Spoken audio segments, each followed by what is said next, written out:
গাড়ীৰ তেল খতম হৈ গৈছিল বে সেইকাৰণে দেৰি হ'ল বে বিজু সদায় সদায় দেৰি কৰ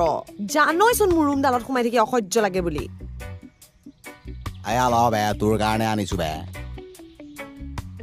থেংক গড তই যে এইটো আনিছ জাননে মোৰ বয়ফ্ৰেণ্ডে যে এইবোৰ চুবই নিদিয়ে তোৰ গলা বিএফটিও তোক এনেও এৰি দিব কেইদিনমান পিছত মই তোৰ সৰু কালৰ বেষ্টি হয় মই তোক কেতিয়াও নেৰো বে এতিয়া বল বে ৰাজীৱৰ ৰুমত শ্বট বনাইছে তাকে মাৰোগে বল বল বল